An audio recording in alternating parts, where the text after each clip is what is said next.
And I don't think either of those two would have been able to cope. They'd been anywhere else. And that was the only good thing that happened, was that they were there. While King Charles deals with cancer and Camilla quietly shifts million-pound estates toward her children, the whispers inside palace walls are getting louder. Balmoral, one of the most sacred places in the entire monarchy, is now at the center of growing tension. And Anne? She is done being polite. This situation runs deeper than most reports are letting on. So who is Princess Anne, and why does she matter in this situation? To understand why her name keeps coming up in royal property discussions, you need to know exactly who she is. Anne Elizabeth Alice Louise, the Princess Royal, was born on August 15, 1950. She is the only daughter of the late Queen Elizabeth II and Prince Philip, and at 74, she still holds serious influence inside the royal system. Many royal insiders and members of the public see her as the hardest-working and most direct member of the family. While Prince Harry stepped away to California and Prince Andrew kept a low profile, Anne kept moving. She regularly completes more than 500 official duties a year, staying fully committed to royal responsibilities and public service. She does not tolerate drama or rule-bending and has built a reputation for shutting things down with just a look. What many people outside the UK may not fully realize is how much Balmoral Castle means to her. This massive estate in the Scottish Highlands, covering around 50,000 acres, is not just another royal property. For Anne, it is deeply personal. It is where she learned to ride horses and spent summers with her mother, Queen Elizabeth, who had a strong attachment to Balmoral. The place holds real emotional weight. Queen Elizabeth II passed away there on September 8, 2022, making it even more significant to Anne's identity and her view of the monarchy. So when questions come up about Balmoral's future, who manages it, who gets access, who benefits from it, and who treats it like a casual getaway, Anne takes it seriously, possibly more than anyone else in the family. Royal commentators often point out that Anne follows a strict personal code. To her, the monarchy is not a brand, not a business, and not something to be used for personal gain.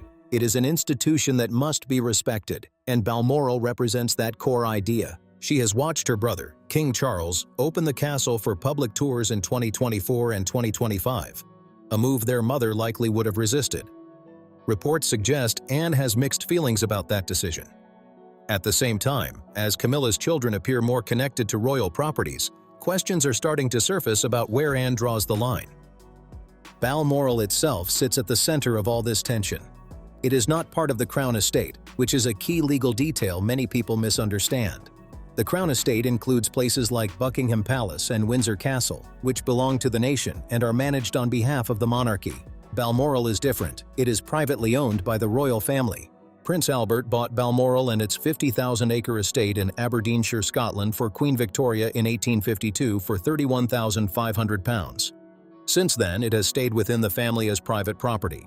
When Queen Elizabeth II passed away, Balmoral was inherited by King Charles III as part of his private estate.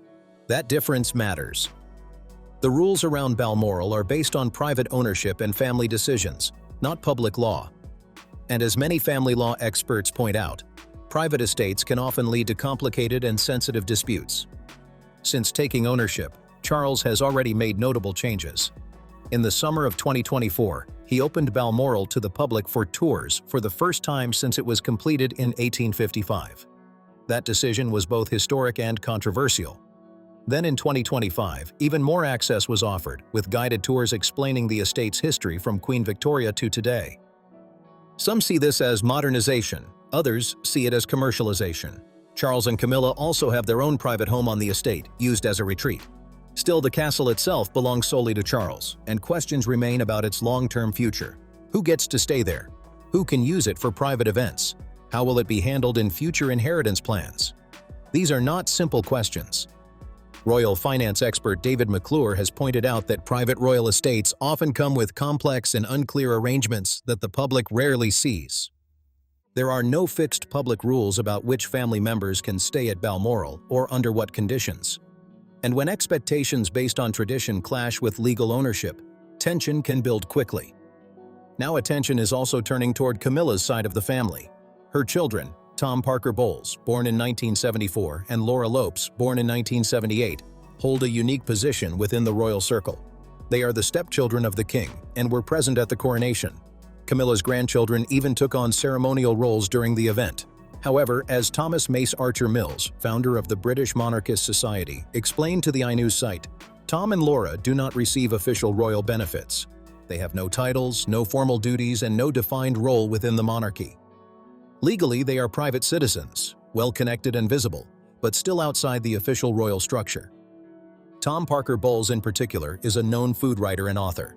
He is often seen in public and has openly spoken about his mother's journey into the royal spotlight, keeping his own presence active while staying outside the formal royal system. He even said on the newsagent's podcast before the coronation, "She's still our mother. This is not an end game," making it clear that Camilla simply married the person she loved. That comment stood out because it showed how her children see the situation: personal, not political. Laura Lopes, on the other hand, keeps things much quieter. She works in the arts, is married to Harry Lopes, and stays far from the spotlight during her mother's time as queen. Royal insiders have pointed out that Prince William and Prince Harry have never been especially close to their step-siblings, and both sides have mostly kept a respectful distance without crossing into each other's space. But things start to get more complicated when King Charles's health enters the picture. His ongoing cancer treatment, which began in 2024, has raised serious concerns behind the scenes. As Camilla's role continues to grow, questions are starting to surface about how her family might connect to royal resources moving forward. Then came a move that caught attention in early 2026. Camilla transferred ownership of her private estate, Ray Mill House in Wiltshire, to Tom and Laura. She originally bought the property for £850,000 back in 1996, and now land registry records show it belongs to Harry Lopes and financier Jake Irwin, representing Laura and Tom. Buckingham Palace stayed completely silent on it, which only made people talk more. Some see this as a smart financial decision, while others are not so sure. The big question keeps coming up. If her children are private citizens, where exactly is the boundary between her private life and their access to her world as queen? That quiet property transfer sent a ripple through palace circles. On the surface, it looks like normal estate planning, but experts who follow royal finances say it raises bigger issues about privacy, influence, and timing. Ray Mill House was never just another property.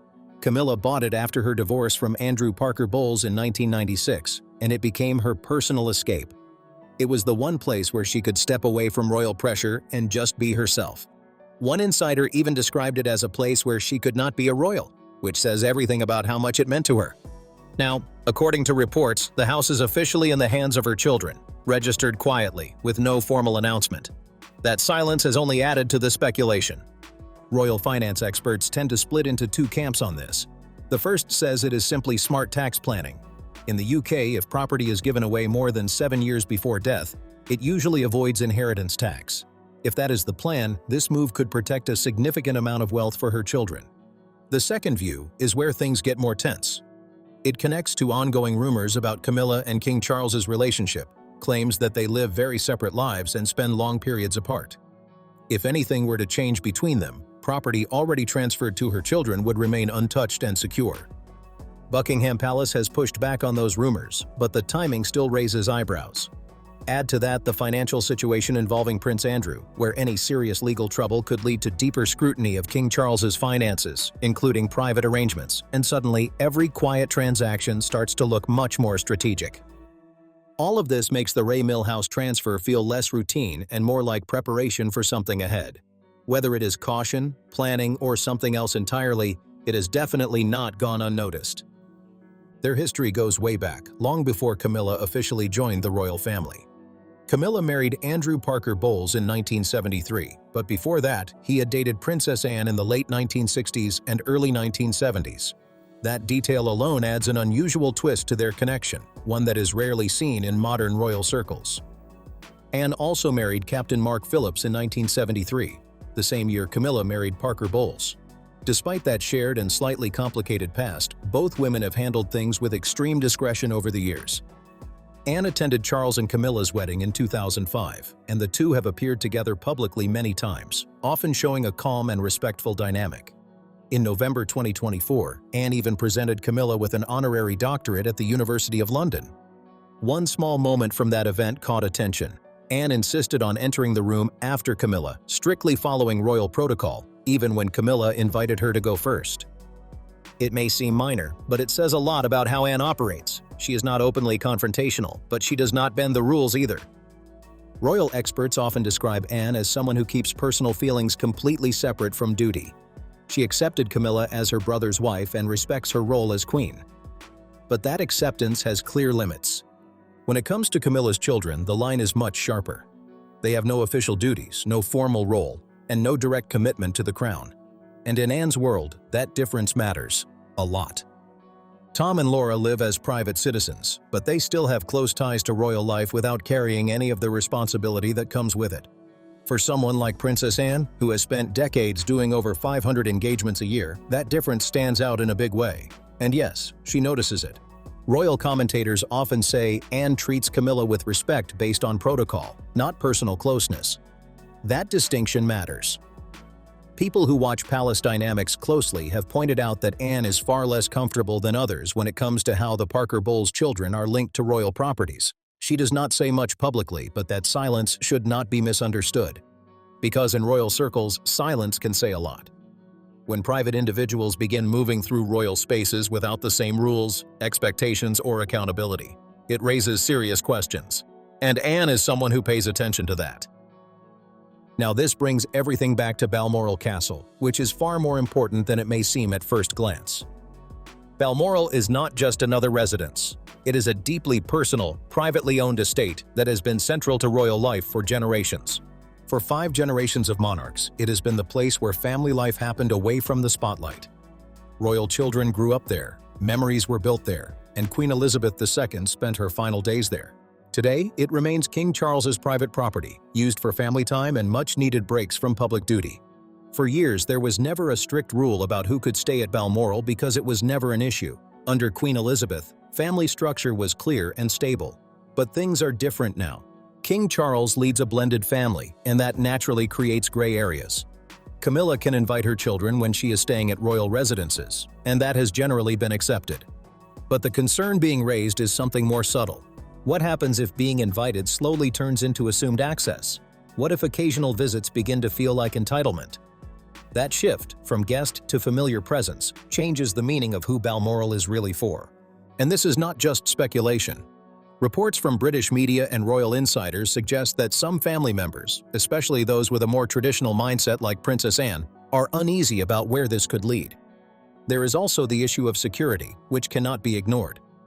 Royal residences operate under strict protection systems managed by specialized units. Every person inside those spaces matters. Even well-meaning visitors can complicate security planning simply by being there.